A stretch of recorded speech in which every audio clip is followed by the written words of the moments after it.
want to ask this question to you, especially being a parent, right? And then you also as a player, and how competitive sound like you are. How do you control your emotion when you're watching your son? And how do you handle it for a lot of parents? I know some parents can't, or some parents can do it. But how do you handle yours? Very hard, James. Very, very. I'm still try. To be honest, I still try. What I do first of all is I don't stay by any other parents. I don't need the outside influence of anything. So myself and my wife, we sit apart. We try to sit apart from anybody else. All I where I would be, what I always demanded was effort. And if I didn't think he was giving effort, then I would pull him up. And this is bad. I did not care about what that meant. So I knew where he was in the club, and I knew he could be cajoled. And my responsibility was not to cajole him. So I would tell him if he didn't do something. But my emotion, I could feel myself in the game getting sucked in. And sometimes I would say something. The first game I ever went to him where he was playing, I was given a red card and thrown out the game. Because he was playing against some kids, and they were hitting him a lot. Okay. And they played American football, and he was 2 years younger than they were, and they were running into him, and the referee wouldn't protect him. And I went and I said, "You have to protect him." And he said and told me something, and then I was thrown off, and it's a laugh I have in the house. But part of my responsibility, and I say I have to protect him. So to this day, if I see, and when I give him to the club has to protect him. And when I give him to the game, the referee has to protect them. So if I'm at the game now and the referee isn't protecting him, I'll go and say, maybe they should stop. Because your job is to protect this young man or young woman, right? And so there are times I've gotten, and I wouldn't shout about that part. I would simply maybe talk to the referee and say, this is a little bit out of control. Because you have that part that gets into the games, but it's the parents on the side that are pushing this into the kids, and the kids responding to the parents. Yeah. And then their emotions get out of control. Yeah.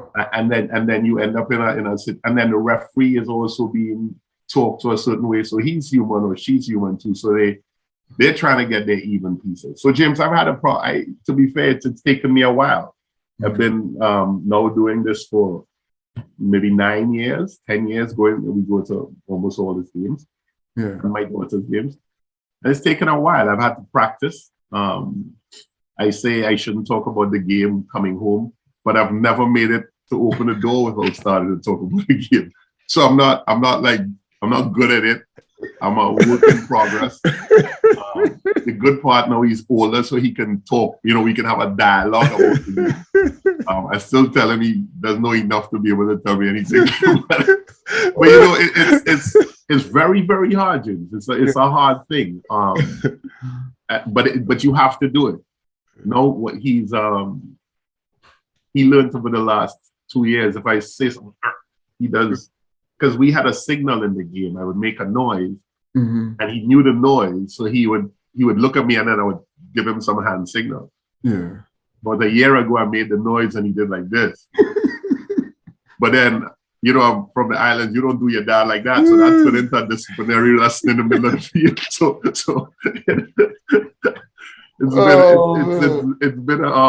it's been an interesting journey, but something we've gotten better at together.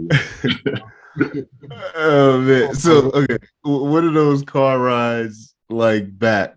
Give me this a question, because part of this is for me as well, right? I have a kid that's younger, but I'm a parent as well with a young baller, and I go through a lot of this as well. Trying to find the right time to provide input, and not, be too critical or provide crazy feedback. So for you, you said, on those car rides back, let's say, like, what are some Like, how do you approach or start the conversation on the ride? Mike, the first thing I'll tell you, it doesn't matter what you hear from me, you're going to do it your way. Because it's a combination of your nature and your being as well. There are some people that are really calm. Yeah. My wife is calm. She could just process it and say it whenever. Yeah. I tend to be in the moment. So I would, again, if I didn't see effort that I believe that there was the right level of effort, then I would talk about effort, and it'll span to everything. I would go into life and how you could be successful in life if you don't.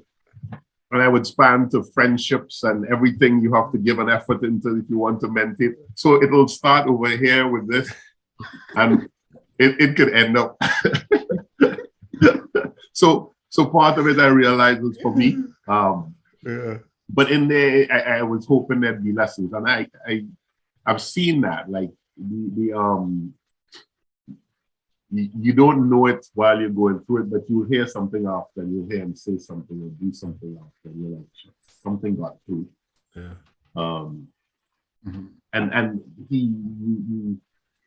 And you have to have people that reiterate that message as well, right? He has to be in an environment that supports the principles that you hold sound. So if you are somebody that is a staunch disciplinarian, you have to have him in an environment that's like that. Otherwise, you're going to have your child confused between that environment that they're spending time with, where they go to school, and then the home environment. Right. So you have to have environments that kind of mirror how you want to raise yours as well. So those car rides went from everything. But I always wanted to be supportive as well. So I'd always say, like, some things you did well. So I'd always have, I believe in like a kind of sandwich theory. I would start off like nice, and then I would get a little hard in the middle and not end nice. And that's how we went. I was not let's go for juice at the end of every game. I was like, this is a business. Like I was really focused on him learning that side of it. If he wanted to be this, a professional athlete. And I didn't see that as being any different from any other profession, right? Like anything else you want to do, you have to have certain principles and certain values. And they deem you, and I tell them, I say success is however you want to deem it, but you can be happy. And one of the things that you regret is one thing that there's a time in your life you're going to sit back and look, and you're going to be, and you don't want to say I should have, could have, or I didn't. And potential is one of the things that damage people the most. When they think they had the ability to do something, they didn't maximize that. They say if you were given this and you did everything with it, even if you got nowhere, you'd be a happy person. You'd be contented. You'll be fulfilled. But if you believe to yourself, and I told him, you're the only one that can answer those questions. Nobody else can. But when you're quiet, you want to be able to say, yeah, I did everything I could. But I also wanted to make sure I didn't put pressure on him, because I also knew what pressure could do. And they say pressure makes diamonds, but it also goes pipes, right? So, and you never know where your child is, as you say, they're young ones, right? Some of them decided, okay, I'm not playing anymore. My daughter one day came and she said, she's quite a good soccer player. And she said, one day I'm not playing anymore. And she said, and it was, in time I learned it was because of her brother, because she felt he did that well and she couldn't do it that well. So the pressure to her was too much for her. She was like, I can't go down that road. But my son never felt pressure. My son would lose a game in the final and everybody be crying. He'd be like, Dad, you good? Did you? What should I have done differently? He doesn't. And I wanted to keep that in him. Because a guy I played with, I grew up with, was the most calm person ever in pressure situations. And I was like, that's what I want my son to do.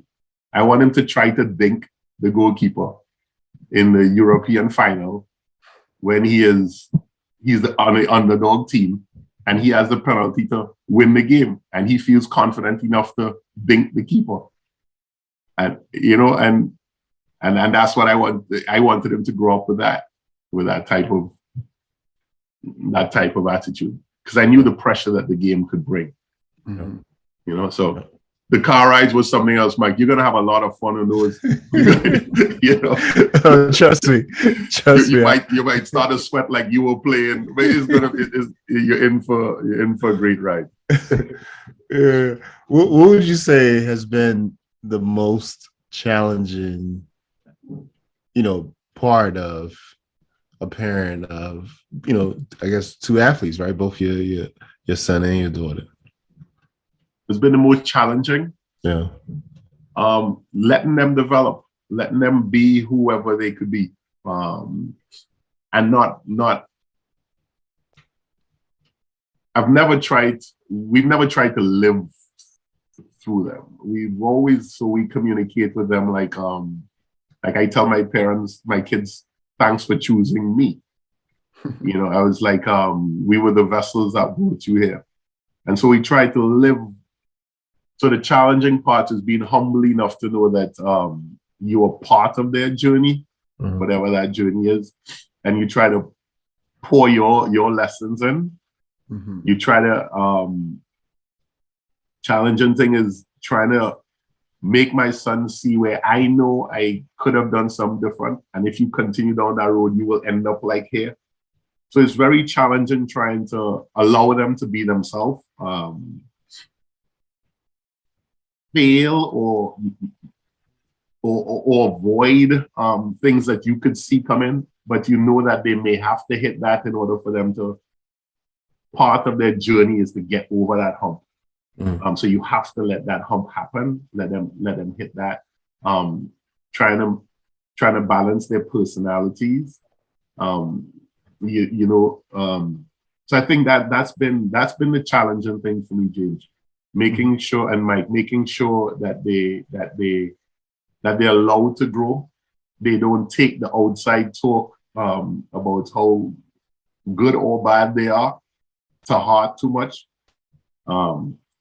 They understand that the journey is fun, but it takes a lot of work. But it could be. And there's some fundamental principles that apply across sport, across life, across relationships. And then at the end, you will be what you were destined to be with the effort, and so that's been challenging. I think it's gotten easier as I've gotten older as well. A 35-year-old me is different to a 50-year-old me. So that has helped. Yeah. What has been the most memorable moment in your playing career? Playing for Trinidad, Grenada. What would you say? That was an amazing moment. I was playing for Grenada, and I think they had a tournament they used to call the Shell Cup, and I was playing against this country, Suriname. I was playing against Suriname, and there was this. We had to beat Suriname, and there was this notion that somebody mentioned that Ruud Gullit's father was coming. I have no idea if he ever came. I had no idea, but I remember telling myself, "It's like I want to be able to perform in front of whoever this person was." And I scored a hat trick and a bike and some decent goals. And then everybody lifted me off the field and carried me off the field. And it felt special because I really wanted to show I could play then. Yeah. And that moment for some reason just sticks. Just is a moment and after the game, they everybody was saying I did, you did well, and the usual parlance. And my dad stood over behind everybody, and he just looked at me and he did this. And he's never been one to talk a lot, but he just looked at me and he nodded his head like that. I'll never forget that. I'll never forget that. That's the first proper act. There's a lot of acknowledgements, but that's the first time I recognized that. Yeah. And so that moment stays with me. Okay. I'm going to rephrase the question. What's the most memorable time with your son on the field you can remember as well? Wow. his journey has just started. But there was one point when I really I thought he could do. I thought he had a certain amount of ability. And there's a lot of life still to live.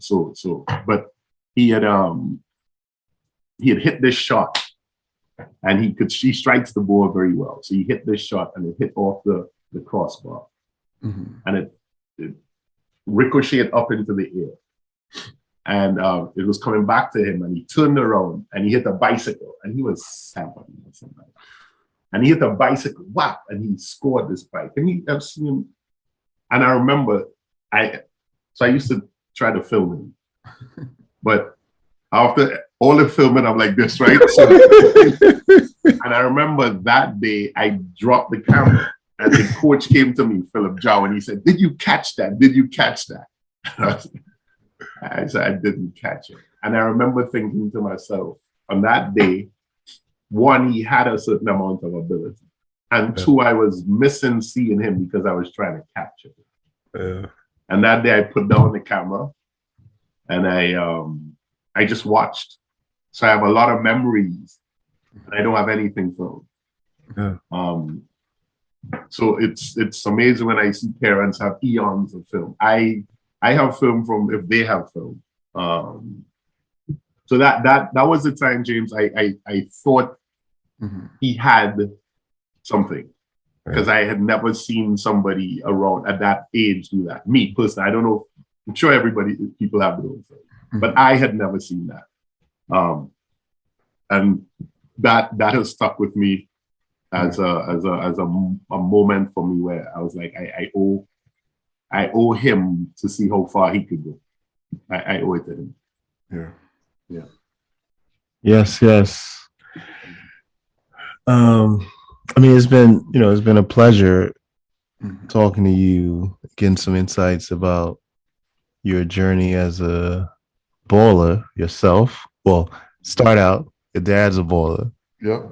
Then you start getting into it. You link up with Shaq, and you learn some skills.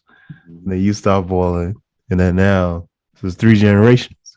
Yeah. So now your son's balling. And I've really, I said it in just about U.S. Soccer, reaching out to you or parents like you to serve in this, kind of like almost like a special committee, to help out, because I think, the difference in when we play like back home or even in Europe is like a lot of the kids who are serious about playing, the playing is almost away from the parents, so like there's closed practices, for instance, and on the island and in Africa, etc. Like a lot of times if you're playing, your parent is doing, they're doing something that has very little to do with you. So they're not coming to your practices and those kind of things. Whereas here, as you know, it's the complete opposite. The parent is right, like the parent is right here. The parent is right here. And so, and so there's there's just obviously, I mean, from a kid perspective, there's the added stress of because like you said, you and I after this, we're gonna be in that car and going home, and we have a few things to talk about. We have to hit you with the sandwich. And so I think it would just be, obviously it would take a paradigm shift, here to really push for something like that, where parents are more objective in their assessment of the kid's ability. But what I really think it would do is it will help programs and coaches really tap into developing the kids in a way that there's, like they can be more realistic, because I think like now, you have a lot of programs and coaches pandering to, like you said, pandering to parents because the parents think their kid is, messy or R9. But would that parent pick that kid to even play in the next game? Yeah, it's I think one of the things you have to what you're doing here is part of is what's important. That's key, right? We have to start amongst I think amongst ourselves. I think we owe it to ourselves. So one of the things is you have to understand. I say the interests are different, right? There's a business perspective from the clubs. I mean, one of the stats that shocked me when I was with Chris in Europe the other day is they say 75% of academy ballers never played 10 minutes in the top 4 tiers in England. 75% of the academy ballers in the top 4 tiers. And when I heard that, I was like, that was then I started to think, like, you'd go to the club and you'd see the FA Youth Cup team, and I'm like, I see one person over there. Where the rest of them? They're nowhere. And so but their structure is they just need one because they could sell one for 60 million, right? Over here, the structure is the clubs have to make money by the numbers of kids, because every kid is in Europe. Those academies are free, right? But in exchange for the freedom, they sell you, right? Here, so the structures are a little different. So I think if you approach it as a parent, you approach it from like almost a business perspective, and you make that decision, right? The beautiful part is that they have different levels, right? That you actually put your kid in the right level. Like there's rec soccer, and there's nothing wrong with rec soccer. And it doesn't mean that your child will not come out to be his best, whatever. And it's okay.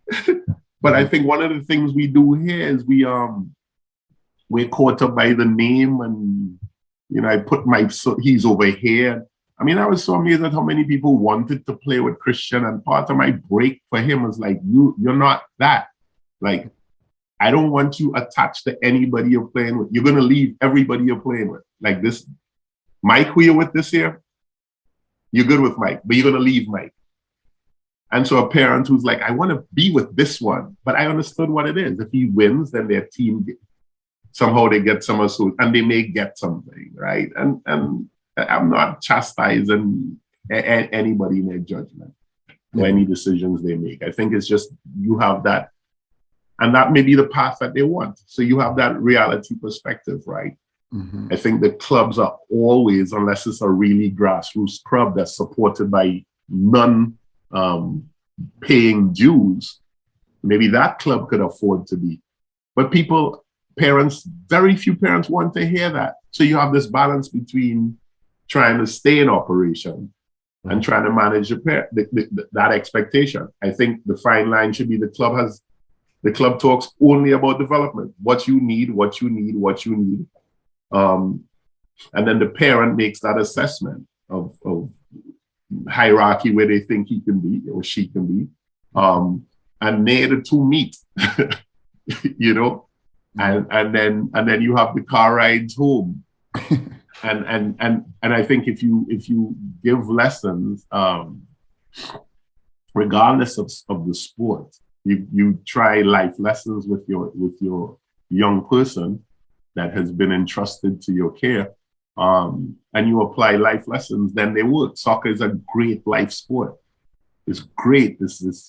You're going to meet different people from different walks of life with different abilities, different personalities. You will not stay with them throughout the entire journey of your career. But you can meet and have great times, great fun. You're going to have people that work harder than others. And so if you take that microcosm and tell your young person some of the qualities to take out of that. And I mean, it's like a classroom in school, right? You can't go and clown around when practice starts. You have to be in your class. You have to be focused. You have to have your work done, your boots together. You know, my son one time he went to a practice and he left his shorts at home, but every time he'd go with his mom would come back and get his shorts, right? And one day he went with me and he forgot his shorts. He's like, "You're going back?" I'm like, "Nah, you're going to tell the team you can't play today." And I didn't tell the coach. And he had to tell them. He never forget his shorts again. She would pack his water. I'm like, if he gets to the sea, he'll remember his water the next time. Let him go without his water. That's life, right? That's life lessons. You got to be prepared, right? Mm-hmm. And those consequences, they're not bad. He's not gonna die. He's gonna learn that lesson that he has to go and explain to people that he failed and he's failed them. Yeah. And whatever happens, he has to take it. So I had him sit on the bench with them and just watch and take that. I was upset. I had to drive 45 minutes to just sit down, but I felt that car ride home was different. I was actually very relaxed on that car ride because I wanted him to process what he had gone through. So I think, Mike, you know, I think they're different levels. I think we owe it to one another. This type of forum is critical. We talk to one another, and we share our experiences.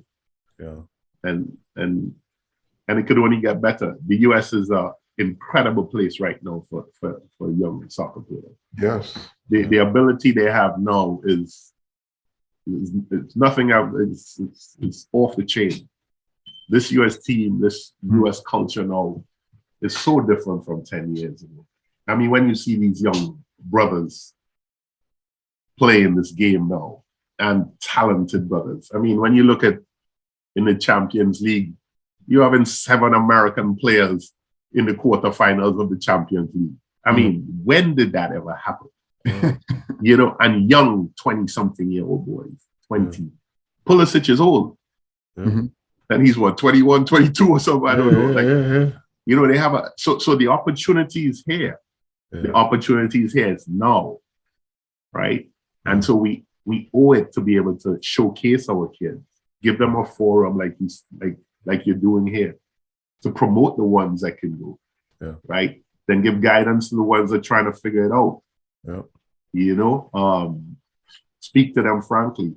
Look out for one another, right? We got to look out for one another, because as there's more money and more opportunity, everybody isn't going to look out for us. So we got to look out for one another. We need to be honest. Recommend clubs that are good for the kids, right? This is a good club to go to. It's a development club. Don't worry about go there. You know, that's going to be good for your boy. And not because my son is not there. We're on different paths. There's no comparison. This is what's good for your boy or your girl. It's important that they play. And so I think these types of forums with the opportunities that are presenting themselves now, this is a beautiful time to be a footballer in America. Yeah. Beautiful time. Yes. Well said. Well said. Perfect way to wrap it up. Yeah. Is there, if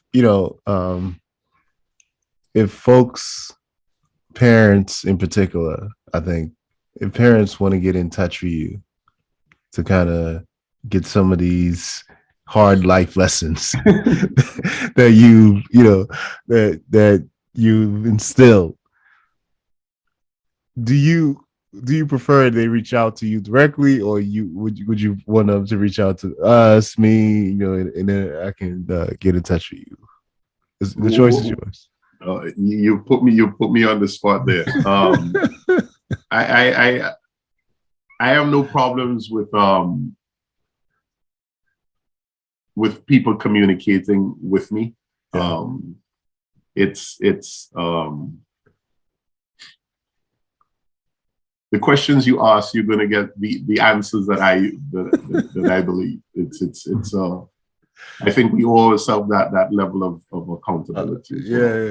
So you can get me at by email at kmfletch, FLETCH10 @Yahoo, or reach out to Mike. I think Mike and James have for footballers only. This is an incredible forum. I think maybe the best way is to channel them through that, and then you continue to develop it. This is definitely amazing. So, well, one of the things we might, especially when it's warm and figuring out your schedule, we do a lot of pickups as well, and with the pickups, we invite the entire DMV to come out, and what ended up happening a lot of times is like a lot of parents with young ballers, kids with talent and potential, and we have these conversations on the sideline, every now and then. But I think it would actually be really helpful to kind of have like a minute chat while the kids are playing, Right. where where you can kind of, I really love that heuristic, which is that, if your kid is playing in the game or whatever it is, would you pick them to be, on the all-star team? Yeah. Like, and that's just one simple thing, but I think like, that honest assessment is needed, and it would alleviate the stress of a lot of parents and kids as well. So definitely we'll be in touch. We'll definitely try to have you out to just chat, and you never know, like never know. we could build some strong bonds, and you could help out some future ballers, or just kids. Yeah. And, yeah. really to not get caught up in unnecessary stress, and really follow their path. Absolutely. Yeah. So we want to thank you for joining us, with the community. Everyone wanted to thank you. I think it's important to give folks their flowers, and we also, like we said earlier, we might need to talk to Czech.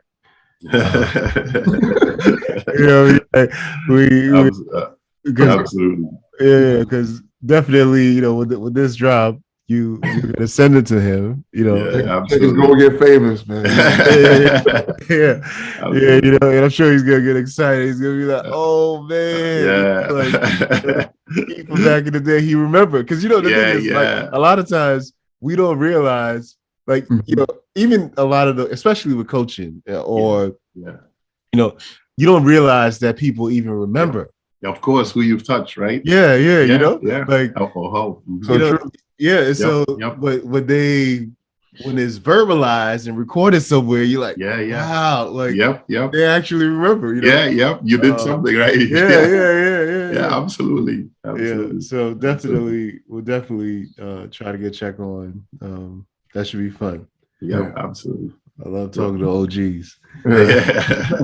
Yeah. Well, thank you both. Thank you both for the opportunity. Yes. It was a great one. Fun. Yeah, it's been a blast. It's been a blast. Have a good one. You too. Thank you. Take care. Good night.